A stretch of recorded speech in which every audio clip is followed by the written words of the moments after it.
Well, back to school season doesn't just mean fresh starts for kids. For many parents, it's also the beginning of a brand new chapter. The empty nest. A lot of changes for parents and can be hard on them. Today, our 9 News parenting expert, Dr. Cheryl Ziegler, joins us in studio to talk about the really big life change. Thanks for being with us.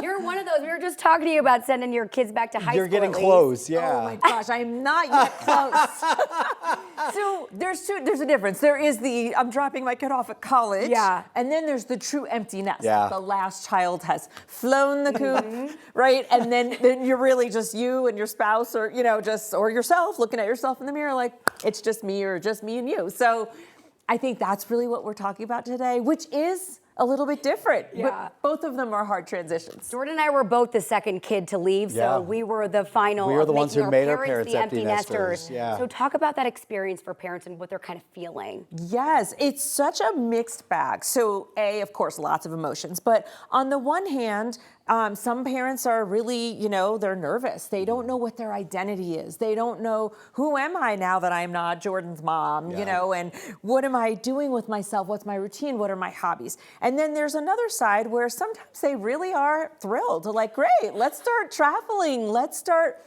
doing like a bit of a second youth. Yeah, Yes, exactly. Starting a new chapter. It depends. It tends to, when we look at it in terms of the research, there is a higher level of marital or relationship strain, and there's something even sort of coined like the gray divorce. People who are divorcing in their 50s and 60s after the kids have moved on, they feel like, maybe we've been more like roommates or just co-parents more than really romantically or still in love. So I think that's something that to really pay attention to for parents. It's funny, I have a friend who has 2 preteens, and he constantly tells them, he said, your mom is above you guys. He said, because one day you're leaving. And he's like, and this is it still, That like this still relationship's remains here. important. Exactly. He said, she is my priority over you. Y'all are still a priority, but I have made this something. So it's kind of almost, be proactive with an empty nester situation. Absolutely. I mean, it's very easy, especially those last couple of years. And you can become an empty nester. Remember, the kid's usually not 18. We're talking early 20s. And in our country, people stay longer. So they could be,